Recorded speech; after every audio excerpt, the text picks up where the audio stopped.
Los seguros, en un primer momento, estaban vinculados al mundo de la agricultura, al mundo de la mar, es decir, a oficios realmente peligrosos y que dependías de las inclemencias del tiempo, de que una cosecha se te arruinase, de que un barco o una mercancía se te fuese al garete, pero poco a poco han ido evolucionando. Por ejemplo, al mundo del deporte, las rodillas de David Beckham están aseguradas, la voz de Bruce Springsteen también está asegurada. Justo vamos a aprovechar que estamos en la azotea del Museo del Seguro. Aquí se hacen un montón de exposiciones. Los cuadros están asegurados. Si tú quieres hacer una exposición, lo que más caro te sale es el seguro. Además, estamos en un enclave maravilloso, estamos en la azotea del antiguo palacio de la Marquesa de Medina de las Torres. Tiene un lenguaje clásico y nos vamos a fijar en estos dos pequeñas torrecitas que se añadieron para diferenciarlo del edificio de al lado, del El Duayen, que es muy similar en lenguaje constructivo, pero distinto por este tipo de cosas. Una curiosidad, este edificio ocupa parte del antiguo Circo Price.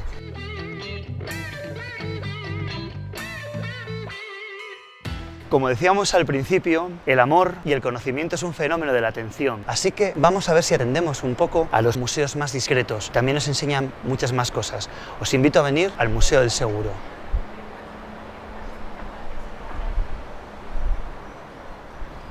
Decía Ortega y Gasset que el amor era un fenómeno de la atención y también lo es el del conocimiento. ¿Dónde nos fijamos? ¿Dónde no nos fijamos? Normalmente solemos mirar a lo aparatoso, a lo grande y a veces se nos olvidan las cosas más discretas, más modestas, con encanto, más pequeñitas, como por ejemplo este museo. ¿De qué es este museo? Es uno de esos museos peculiares como el del punk de Reykjavik o el Museo Dickens de Londres o el Museo del Libro de Burgos. Este es el Museo del Seguro. Algo que aparentemente decís, ¿el Museo del Seguro? ¿Qué narices es eso? Sin embargo, es un museo que dice mucho de cómo nos relacionamos, de nuestro deseo de protegernos y también de proteger. Habla mucho de nosotros como seres humanos.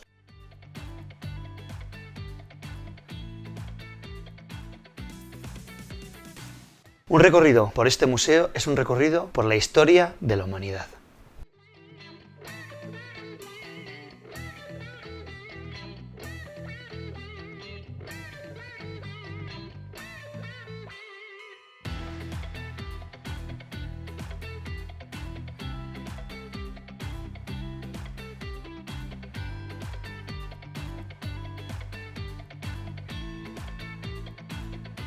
Estamos en la entrada de Velázquez del Museo del Prado frente a las 12 alegorías en mármol. Entonces, ahora mismo estoy delante de la alegoría de la Constancia. Me diréis, ¿por qué tiene esa mano metida en el fuego, la mano derecha? Pues yo creo que podemos hacer un cursillo rápido de mitología, así muy breve, si vamos al Museo del Seguro y ahí vamos a ver por qué esta señora tiene la mano derecha metida en el fuego. Vamos a ver la placa de una empresa de seguros inglesa que es The Guardian. ¿Y quién aparece aquí? Nada menos que Atenea. Conocida es el nombre griego, sin embargo, el nombre romano es Minerva, pero es la misma diosa. Los romanos eran muy prácticos. Lo que hicieron fue coger los dioses griegos y cambiarles el nombre. ¿Qué vemos en ella? ¿Por qué nos evoca algo seguro? Dicen que es la diosa de la guerra, pero realmente es la diosa de la estrategia, protectora de las ciudades. Es la diosa de la inteligencia. Fijaos, lleva la vara de mando y lleva varias serpientes, que es un símbolo de continuidad, de resurgir, de inspiración. Pero lo más importante de todo es lo que lleva en la mano. Es el olivo, símbolo de paz, símbolo de prosperidad. Acordaos que en Atenas solo había olivos prácticamente y gracias al comercio marítimo lograron tener una comunidad muy próspera y de ahí nace la democracia. Uno de los símbolos más frecuentes en las empresas de seguros es, por supuesto, el fénix. El fénix tiene un origen extraño, nadie sabe dónde viene. Está incluso hasta cristianizado. Es un ave que resurge de sus propias cenizas. Se calcula que cada 500 años y no hay nada más que cuente más a favor de un seguro, una empresa, que algo que resurge de su propio dolor, de su propia combustión. En la empresa española Unión y el Fénix Español, si os fijáis en los edificios que hay a lo largo de toda España, vais a ver este ave y una figura humana. Esa figura humana es un error de interpretación del arquitecto, de Cánovas del Castillo, y aparece un chico levantando una mano. Es Ganímedes, que fue secuestrado por Zeus, se convirtió en águila y lo llevó. Es un error de interpretación, pero es lo que vais a ver en esa empresa de seguros a lo largo de toda España. No solamente tenemos la mitología griega en la iconografía, sino también en el nombre. ¿Quién era Hermes? Hermes en Grecia era el Mercurio romano, era el mensajero de los dioses, protector de los comerciantes. Era también el que proporcionaba el conocimiento secreto. De ahí viene la palabra hermético. Pero fijaos que tiene mucho que ver con algo de seguros. Una herma, en griego, era una especie de piedra rectangular, un poco alta, que se ponía para delimitar las propiedades. Fijaos qué nombre tan lógico para una empresa de seguros. Estábamos en el Prado, ahora estamos en el Museo del Seguro, y vemos otra representación de la constancia. En el Prado tenía la mano derecha metida en el fuego. Eso es porque está relacionada con un tipo llamado Mucio Scévola, es decir, Mucio zurdo, que fue a salvar a Roma. Se equivocó de hombre al que tenía que asesinar y para expiar su pecado dio la mano derecha en el fuego. Pero otras veces aparece con una columna rota frente al mar. Eso es la constancia. Pero nos interesa muchísimo para ver la fuerza que tiene esta imagen de una columna. Si nos fijamos, si estamos en Roma, es muy raro que veamos constancias en la antigüedad. Es un invento relativamente moderno. Es que nos apropiamos y le vamos dando la vuelta a las cosas para que también se asemejen a antiguos mitos, aunque no lo sean. Hace unos meses tuvimos unas noticias bastante tristes sobre un batiscafo llamado Titán que bajaba a 4000 metros para ver los restos del Titanic. Titanic, nombres de la mitología griega, pero recordemos, los titanes lucharon contra los dioses y perdieron. Lo que nos llama la atención es que había muchísimos avisos sobre la seguridad de ese batiscafo, sobre los materiales que se construían, etcétera, etcétera. Es decir, no fue ninguna sorpresa. Y es una pena porque hace igual ya 7 siglos que estas cosas estaban contempladísimas. Y en el Museo del Seguro tenemos 2 documentos completamente históricos que nos van a ayudar a entender mucho sobre seguridad en los mares. Vamos a ver los que son. Aquí tenemos una imagen muy sorprendente que nos va a hablar de cómo antes se pensaba a veces con la cabeza y a veces estamos en el siglo XXI y parece que retrocedemos. Fijaos lo que nos cuenta aquí. Es una escena de navieros, de aseguradores, de gente que se dedica al comercio naval en la taberna Lloyd's. La taberna Lloyd's es un lugar en Inglaterra fundada por Edward Lloyd's donde empezaron a escribirse una serie de hojas que informaban de los barcos. O se llamó el libro de los naufragios, libro de las pérdidas, pero Lloyd's hizo una cosa muy llamativa, que es que empezó a apuntar el nombre del armador. Es decir, no todos los barcos se construían igual. Por tanto, no todos tenían el mismo riesgo. Ellos ya lo sabían. Empezaron a asegurar un montón de barcos, pero fijaos que el tipo qué cabeza tuvo para tener en cuenta algo que era básico. ¿Quién construía el barco y cómo lo construía? Y entonces, a partir de ahí se sabía cómo asegurarlo o incluso si no asegurarlo. Una de las grandes aportaciones de España y Cataluña a la historia de la humanidad es una de las instituciones, creo quizá más antiguas, que es la institución del Consulado del Mar, fundada por Pedro el Ceremonioso. Cumple este año 750 años. Es quizá el primer tratado de comercio de la historia. No me atrevería a decir tanto, pero es muy posible. Regulaba cualquier cosa relacionada con el comercio marítimo. Por ejemplo, ¿qué pasa si los ratones te comen todo el maíz o todo el trigo que lleves en el barco? ¿Quién cubre eso? Por ejemplo, algo tan sencillo como eso. Entonces depende de si llevaba gatos o no llevaba gatos. Ese tipo de cuestiones así a veces tan tontas, por supuesto, entraban muchas cosas.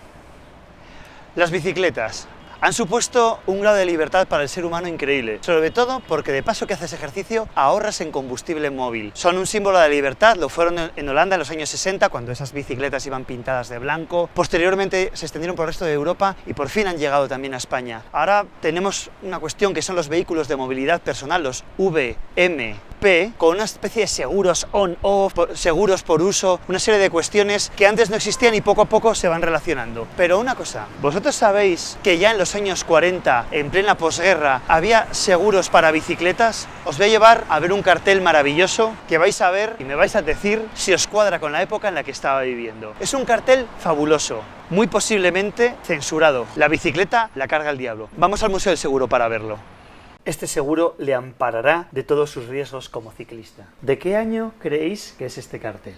1943. Plena posguerra, cartillas de racionamiento. Como podéis ver, una mujer libre con una bicicleta no era algo que estuviese muy bien visto. Sabemos que la bicicleta es un símbolo de libertad, además es económico puesto que no tienes que llenar de combustible y lo que nos dice este cartel es que lo tuvieron que retirar. Es una joya que está en este museo porque es una obra limitada. Pero fijaos qué atrevimiento el del dibujante, el de este anuncio que nos cuenta una vida que obviamente en la España de aquella época pues no sucedía. Pero resulta muy interesante acudir y tener el reflejo de ese tipo de carteles que nos hablan de una España que obviamente tardó muchos años en existir, pero que ya nos refleja un mundo idílico.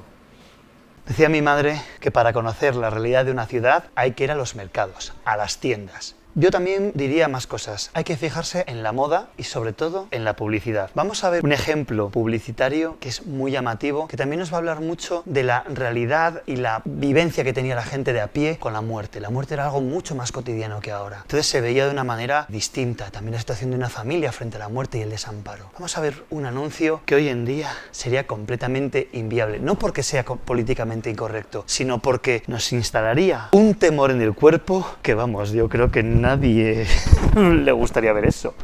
Tenemos dos dibujos. Una familia está sentada a la mesa. Un dibujo está con su papá. El segundo dibujo, él ya no está. Fijaos el dramatismo. ¿Cómo es ese dibujo? La calidad del tejido, lo que nos cuenta, la situación de desamparo, la figura paternal. Solo trabajaba el hombre. Si desaparecía el hombre, su mujer, su familia quedaban en completo desamparo. El dibujo casi roza lo kitsch. Está hecho con un dramatismo tremendo, pero necesario, porque ese dibujo tiene que llegar a todo el mundo. Entonces, ¿qué sucedería si viésemos un anuncio así? Saldríamos huyendo. Sin embargo, hace tiempo esto cumplía un cometido, que era que tú te asegurases rápidamente porque veías que eso era una realidad, que a la gente en cualquier momento podía desaparecer. Podía haber una enfermedad, podía haber una epidemia, un accidente de trabajo, cualquier cosa. La vida era mucho más fugaz que hoy en día. Por eso esos anuncios tenían sentido. Hoy en día una persona de 70 años es hasta joven. Así que también de vez en cuando pensemos en la realidad que vivimos, que por muchos problemas que tengamos, menuda suerte.